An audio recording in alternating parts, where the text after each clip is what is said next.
You tell yourself you are living, but most of your so-called living is just elaborate waiting to die. You measure your days in heartbeats instead of choices. Welcome to the Stoic Compass. I am Epictetus, and today I am joined by Carl Jung and Laozi. Today we are examining why do we fear death? You fear death because you have not lived yet. The man who lives fully every day has no terror for the last day. He simply steps off the ship. Perhaps it is not so simple. The fear of death is a primal fear, woven into the very fabric of the psyche. To deny it, Epictetus, is to deny a fundamental aspect of being human.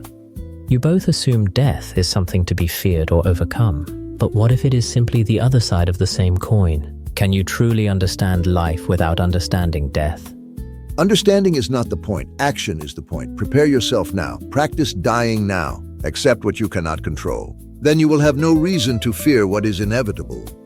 But what are you preparing for, Epictetus? Is it a final battle? A test of strength? Death is not an opponent to be conquered. It is a transformation to be understood. The psyche knows this, even if the ego resists. The river flows to the sea. The seed returns to the earth. Is this a tragedy or simply the way of things? You cling to the form, but the form is always changing. We cling to what we can control. We relinquish what we cannot. Death is not within our control, therefore we accept it. This is not mystical surrender. This is rational self-preservation. A man who fears what he cannot control is a slave. You speak of control as if it were the ultimate virtue. But what if the illusion of control is precisely what creates the fear? The ego's insistence on mastery, its terror of the unknown, this is the source of much of our suffering. Perhaps you are both right. The river flows, but the rock remains. One adapts, the other endures, neither fears the other. The rock crumbles eventually. Time defeats all. The only true victory is how you meet that crumbling. Do you meet it with fear and regret, or with acceptance and purpose? Purpose is a powerful motivator, but it can also be a mask. What if the fear of death is a fear of meaninglessness? A fear that our lives will amount to nothing in the grand scheme of things? What is the grand scheme? Is there a ledger being kept? A judge tallying merits and demerits? You are both creating stories where there may be none. There is always a ledger. You are writing it every day with every action. Are you writing a life worth living, or a life spent in fear of its ending? The ledger is written in symbols, in dreams, in the hidden language of the unconscious. To ignore that language is to ignore a vital part of ourselves. The fear of death is often a message from the deeper self, a call to integration, to wholeness.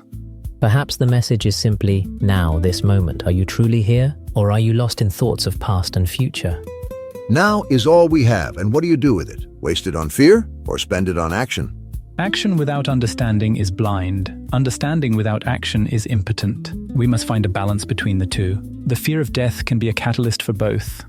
Balance implies a striving, a tension. What if the answer is simply to let go? To allow the river to flow without trying to dam it up?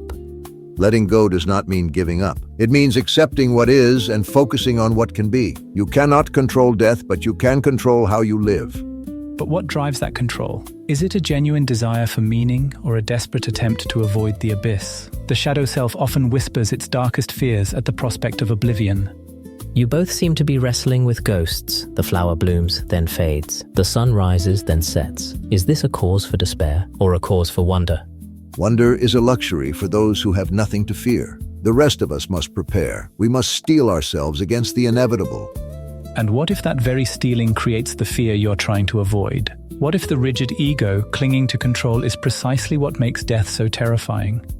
The willow bends in the wind. It does not break. Strength is not always resistance. Sometimes it is yielding. Yielding to what? To chaos, to meaninglessness, to the void?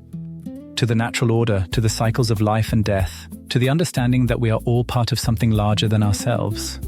Larger, smaller, these are just words. The water is wet, the fire is hot. Death is death. What else needs to be said? What needs to be said is that you do not have to be its slave. You can choose how you meet it. You can choose to live in such a way that it holds no terror. The choice is not always conscious. Sometimes, the fear of death is a symptom of a deeper wound, an unresolved conflict within the psyche. Conflict implies a battle. Perhaps there is only a dance, a swirling, a merging, a returning to the source. Source of what? What is the source of your tranquility, Laozi? Is it wisdom, or is it simply detachment? Perhaps it is both. Perhaps detachment is a necessary step on the path to wisdom, but it is not the final destination. We must also engage with the world, with our own emotions, with our own fears.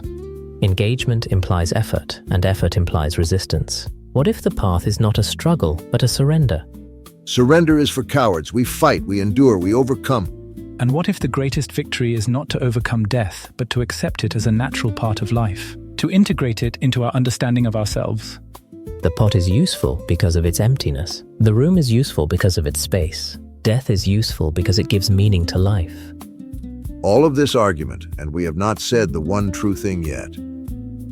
You fear death because you cling to life as a separate thing. You see them as opposites, as enemies, but they are not. They are two sides of the same breath. To understand one, you must understand the other. The tree does not fear the winter. It knows that winter is necessary for spring. It lets go of its leaves, trusting that they will return to the earth and nourish its roots. So too, you must let go of your fear of death, trusting that it is a natural part of the cycle. Do not fight it. Do not resist it. Simply accept it. Today, try this. For a few moments, contemplate your own death. Not with fear, but with curiosity. Imagine the end of your physical form. What remains? What has been returned to the source? And then return to the present moment and live it fully.